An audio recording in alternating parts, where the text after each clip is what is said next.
નમસ્કાર, ગ્રાઉન્ડ રિપોર્ટમાં આપનું સ્વાગત છે. હું છું આપની સાથે સંધ્યા. નેતાઓને જોઈએ શું? હાથમાં માઇક અને સામે જનતા. આ બે પાસા જો તેમની પાસે હોય તો તેઓનો પ્રચારનો જોશ બમણો થઈ જતો હોય છે. પરંતુ આ જ જોશમાં ને જોશમાં તેમના મુખેથી એવા શબ્દો પણ નીકળી જાય છે જેનાથી છંછેડાય છે વિવાદનો મતપૂડો.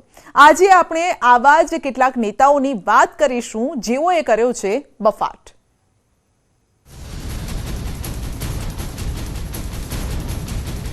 ઢોળિયા કૂટાય, ઢોળિયા એટલે થોડી થોડી કૂટાય ને ઢોળિયા ચૂંટાય. એવી બબુચક સરકારને બેસાડવા માંગે છે કેમ કે આ નપટ છે. ગાંધીજીમાં તો ક્યાંક ઊંચાઈ હતી.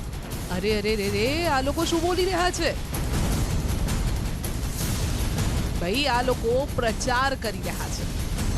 ક્યાં રાજા ભોજ ને ક્યાં ગાંગુતેલીમાં બી એની ગણના થાય.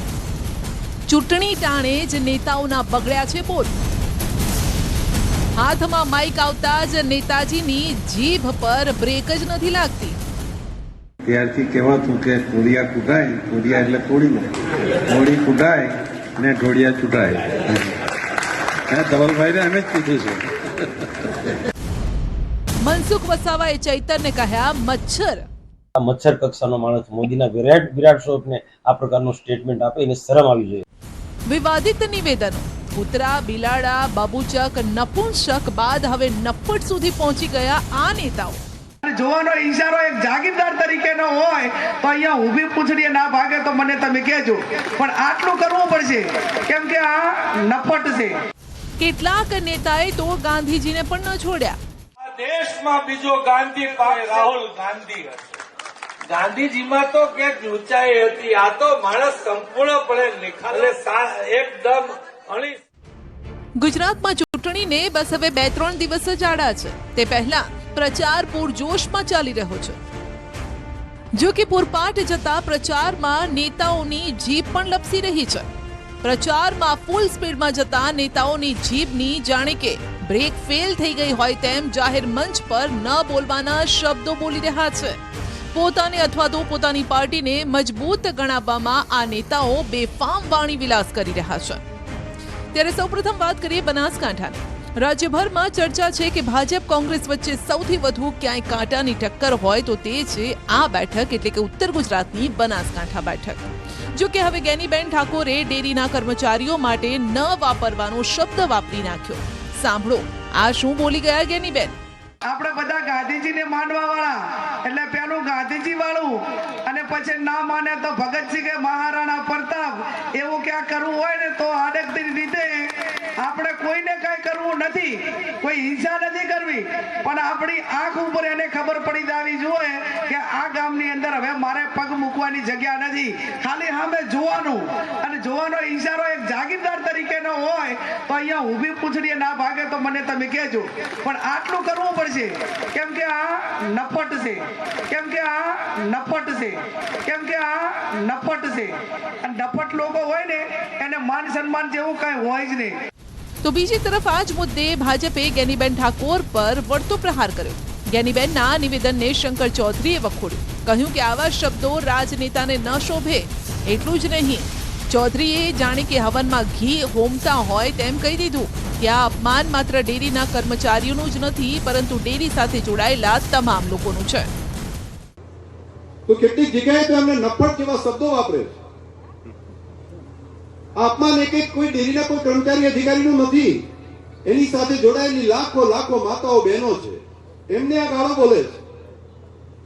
કોઈને રાજનીતિ કરવી હોય તો કરે, એમને ચૂંટણીમાં લડવું હોય તો લડે, ચૂંટણીના મુદ્દા જે તે પક્ષના હોય તો ચલાવે, પરંતુ તમે વગર વાંકે વગર ગુને મારી લાખો માતાઓ બહેનો જે દૂધ ભરાવે છે એમને ગાળો બોલવાનું કારણ શું?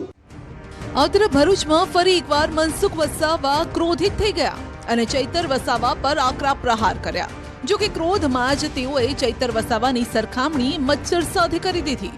ક્યાં ચૈતર વસાવા અને ક્યાં નરેન્દ્રભાઈ મોદી. નરેન્દ્રભાઈ મોદી કેવું વિરાટ સ્વરૂપ, આ ચૈતર વસાવા હા મચ્છર જેવો. એને શરમ આવી જોઈએ કે મોદી માટે આ પ્રકારનું નિવેદન કરતા માટે. એના જે મોટા દિગ્ગજ નેતા મોદી સામે આ પ્રકારનું નિવેદન નથી કરતા. આ છેલ્લી કક્ષાના હું કહું કે એના માટે જે આજે ચૂંટણી છે, બાકી એના માટે મને એટલો ગુસ્સો આવે છે કે તું ક્યાં મોદી ને ક્યાં તું ક્યાં રાજા ભોજ ને ક્યાં ગાંગુતેલીમાં બી એની ગણના થાય. આ મચ્છર કક્ષાનો માણસ મોદીના વિરાટ સ્વરૂપને આ પ્રકારનું સ્ટેટમેન્ટ આપે, એને શરમ આવી જોઈએ.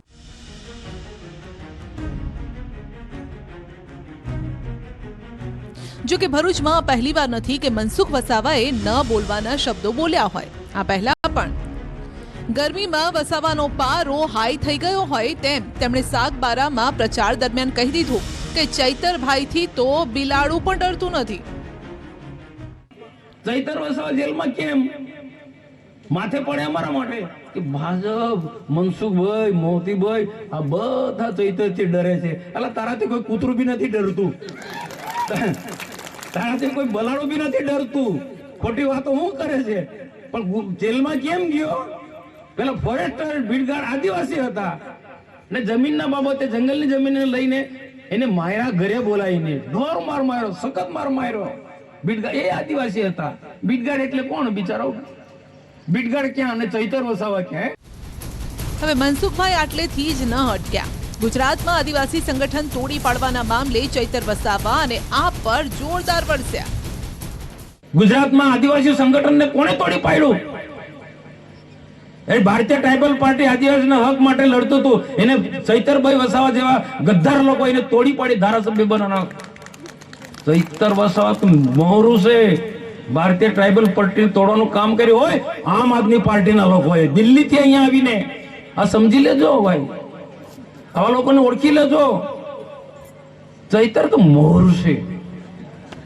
આ આદિવાસીનો વિરોધી છે કેજરીવાલ એન્ડ કંપની. મનસુખ વસાવાએ ઈશુદાન ગઢવી અને ગોપાલ ઇટાલિયા સામે પણ પ્રહાર કરવામાં કંઈ બાકી ન રાખ્યું.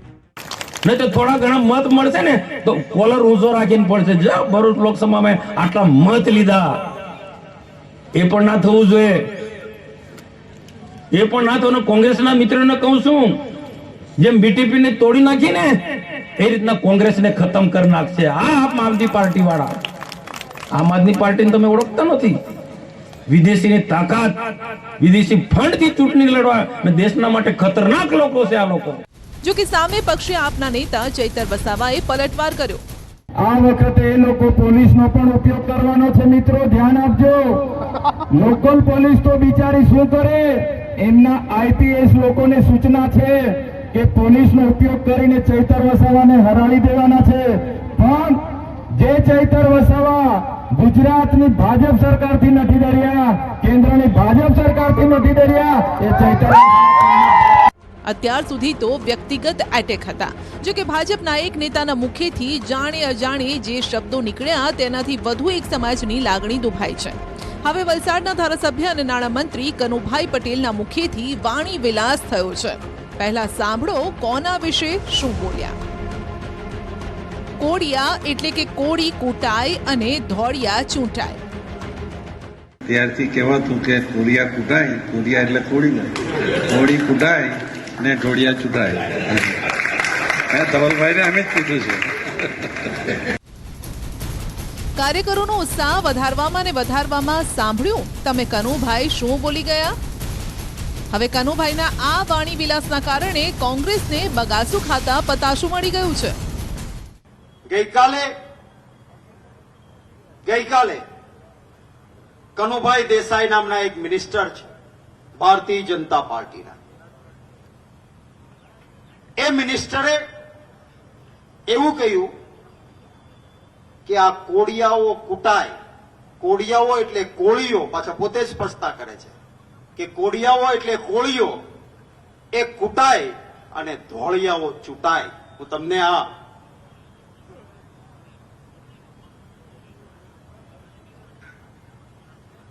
તમને આ વિડીયો એટલા માટે બતાવું છું કારણ કે મને એવી ટેવ નથી કે કોઈ આધાર પુરાવા વગરની વાત કરું.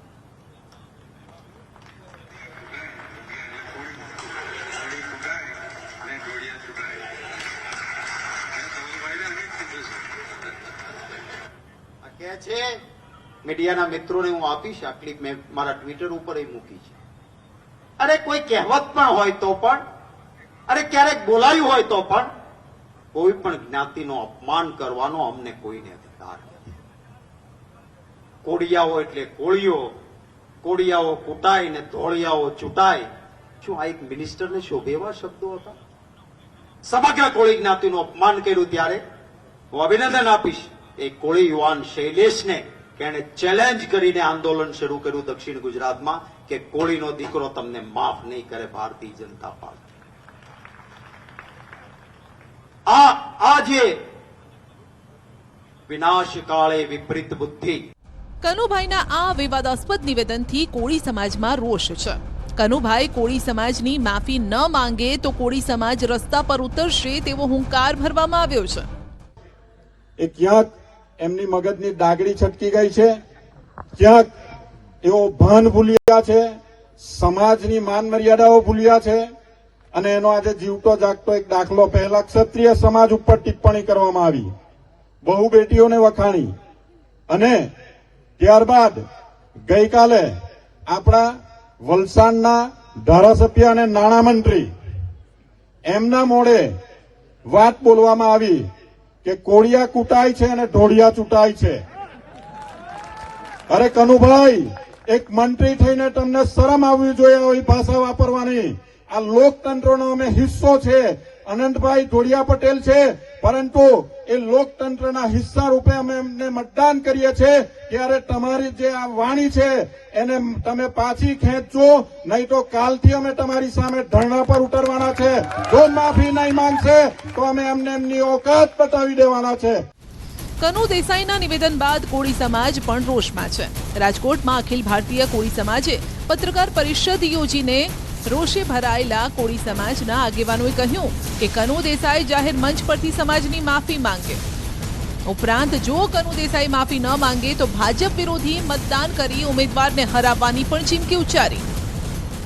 ક્ષત્રિય જેવી રીતે એકત્રિત થયા છે એવી રીતે એકત્રિત અમે કેટલા થશું મને ખબર નથી, કેમ કે અમારી પાસે ટૂંકી વ્યવસ્થા છે. અમે એટલા બધા કેપેબલ કોળી સમાજ નથી, પણ એક વસ્તુ તો અમે કરી શકીએ, ધારીએ એને હરાવી શકીએ.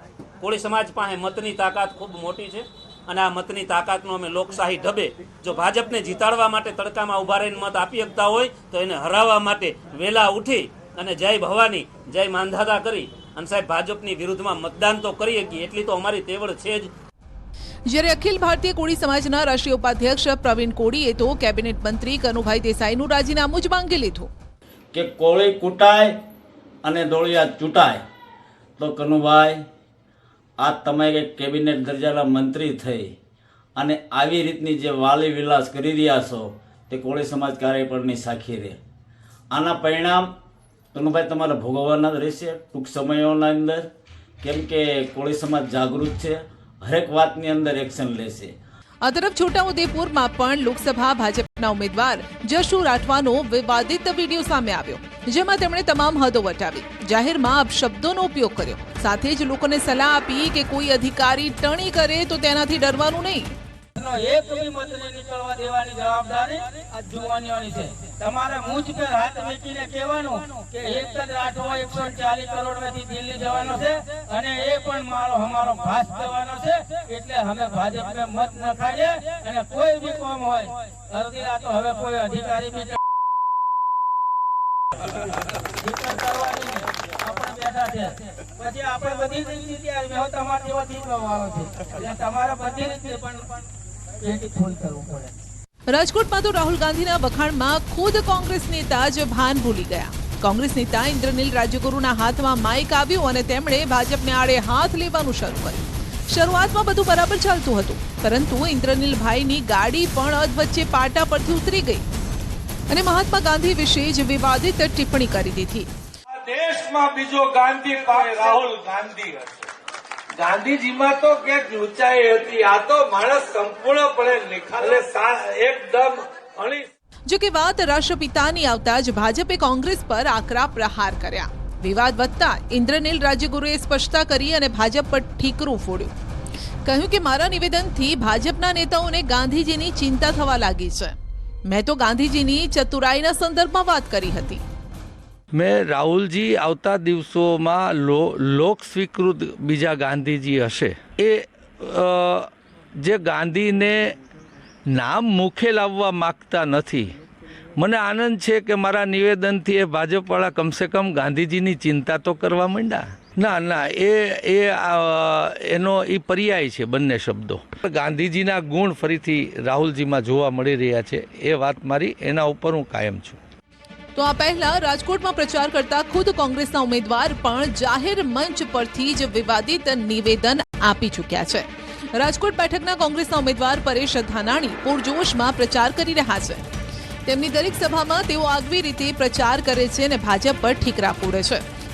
રાજકોટની એક સભામાં તેમણે કહ્યું કે પટેલ અને બાપુએ ભેગા થઈ ભાજપને વટવૃક્ષ બનાવ્યું. તે સમાજ પર ભાજપ અત્યાચાર કરતો હોવાનો આરોપ લગાવ્યો. આ દરમિયાન બે સમાજ માટે પરેશ ધાનાણીએ હરખ પદુડા શબ્દનો ઉપયોગ કરતા મામલો ગરમાયો. પટેલિયા બાપુ બે બળે ચીડા હરખ પદુડા ઈ ભાજપના બીને દરરોજ ઉઠીને બે 10 ડોલ પાણી પાયું કે જલ્દી ઝાડ મોટું થાય ને ભર ઉનાળે છાયો મળશે. 15માં અમારે અખતરો કરવાનો થયો ને ત્યારે ખબર પડી કે વાહા ફાટી ગયા. આજ ભાજપના નેતાઓ, એની સરકાર, એની સૂચનાથી એની પોલીસે અમારી માબેન દીકરીઓને મારીને લોટ બાંધી દીધો. તો સામે પક્ષે ભાજપના પ્રદેશ પ્રમુખે પણ કોંગ્રેસના નેતાઓને બફાટ કરવાની આદત હોવાનું કહી વળતો જવાબ આપ્યો. કોંગ્રેસના નેતાઓના નિવેદનો એને જો શુદ્ધ ગુજરાતીમાં કહીએ તો બફાટ કરવાનો એમનો સ્વભાવ છે. આજે જ્યારે એમને ભીત ઉપર એમની હાર દેખાઈ રહી છે અને ગુજરાતમાં તો clear cut 26 seat Bharatiya Janata party જીતી રહી છે, ત્યારે સ્વાભાવિક એમને બોખલાટને કારણે ગમે તેવા નિવેદન કરવા, ગમે તે સમાજ માટે ગમે તેવા શબ્દ પ્રયોગ કરવા એ એમનો સ્વભાવ રહ્યો છે. આ કોંગ્રેસ કે જેમણે પટેલ અને ક્ષત્રિય સમાજ માટેના જે શબ્દો કહ્યા છે, તો આ પટેલ સમાજમાં પણ સરદાર વલ્લભભાઈ પટેલ જેવા આગેવાનો કે એમણે અખંડ ભારતની રચનાનો કોઈને યશ જતો હતો એકમાત્ર સરદાર વલ્લભભાઈ પટેલને જાય છે. આવા મહાન પુરુષો જે સમાજમાં જેમણે જન્મ લીધો છે અને અલગ અલગ ક્ષેત્રમાં સમાજે પણ જે રીતે પોતાનું યોગદાન આપ્યું છે અને એવા સમાજ માટે આવી હલકી વાત કરવી એ એમને શોભતું નથી. માત્ર હરખ પદુડા નહીં પરંતુ બબુચક શબ્દની પણ આ ચૂંટણી પ્રચારમાં એન્ટ્રી થઈ. જૂનાગઢના કેશોદમાં ભાજપના પૂર્વ પ્રદેશ પ્રમુખ જીતુ વાઘાણી પ્રચારમાં હતા. આ દરમિયાન સંબોધનનો વારો આવ્યો અને જાણે માઇક પાસે જતા તેમને જુસ્સો આવી ગયો હોય તેમ જીતુભાઈએ વિરોધીઓને બબુચક કહી દીધા. સમજી જાજો, ભારતના વિરોધી હિત શત્રુઓ જેમને અહીંયા પગ પેસારા કરવા છે, અહીંયા પાછલા બાણેથી રાજ કરવું છે, એવી બબુચક સરકારને બેસાડવા માંગે છે. મોદીજી જેવી હાવજના ભૂમિમાં છું હાવજ સરકાર બનાવવા માંગતા નથી, એવા લોકો તે અત્યારે સક્રિય થયા છે. બીજી તરફ વાઘાણીના નિવેદન પર કોંગ્રેસે પલટવાર કર્યો અને ઈંટનો જવાબ પથ્થરથી આપવાની વાત કરી. તમે ભાષા પર સંયમ રાખો. વળતો જવાબ અત્યાર સુધી કોંગ્રેસ મોર નથી, પણ હવે ઈંટનો જવાબ પથ્થરથી મળશે. અગાઉ પણ ભાજપ નેતા રાહુલ ગાંધી માટે વાણી વિલાસ કરી ચૂક્યા છે. જો કે વિવાદ વધતા તેઓએ માફી પણ માંગી હતી. મિત્રો, આ રાષ્ટ્રની ચૂંટણી છે. આપ સૌ સમજી શકો કે રાહુલ ગાંધી જેવા નપુંસક વ્યક્તિત્વના હાથમાં દેશની કમર સોંપી શકાય. સમજી શકીએ ને બધા? તો આલિયા માલિયા જમાલિયા બધા કુંડિયા પાણી પીવે છે બધા. શું કામે? બીજી કુંડિયા આપણો સિંહ. નરેન્દ્રભાઈ જેવા સક્ષમ અને આપણો ગૌરવ કહી શકાય, ગુજરાતનું દેશનું ગૌરવ કહી શકાય, એમને દેશનું સુકાન સોંપવાની વાત હતી. બીજો મેં કશો વાણી વિલાસ કરેલો જ નથી. છતાં પણ કોઈને મારા બોલવાથી કાંઈ પણ નારાજગી થઈ હોય તો હું દિલગીરી વ્યક્ત કરું છું. આમ આ બધા નિવેદન પરથી તો એવું જ લાગે છે કે નેતાઓ ચૂંટણીના મુદ્દા જ ભૂલી ગયા છે અને આવા શબ્દોથી જાણે કે જનતાને મજા આવશે, જનતાના વોટ તેમને મળશે તેમ અવનવા શબ્દોનો ઉપયોગ કરી બીજાને નીચા બતાવવાનો પ્રયત્ન કરે છે. જો કે અગાઉ પણ આપણે જોયું છે તેમ ચૂંટણીમાં સામાજિક સમીકરણો પહેલા જોવાય છે. સામાજિક એકતાના કારણે જ દરેક પક્ષોએ ચોંકાવનારા પરિણામો પણ જોયા છે. ગુજરાતમાં અનેક સામાજિક આંદોલનો થયા છે અને ત્યારબાદના ચૂંટણીના પરિણામો પણ કંઈક અલગ આવ્યા છે. ત્યારે જોવાનું રહેશે કે આ બધા નિવેદનોની જનતા પર શું અસર પડે છે. શું જનતા આવા હાસ્યાસ્પદ અને બગડેલા બોલને જોઈ સાંભળીને વોટ આપશે?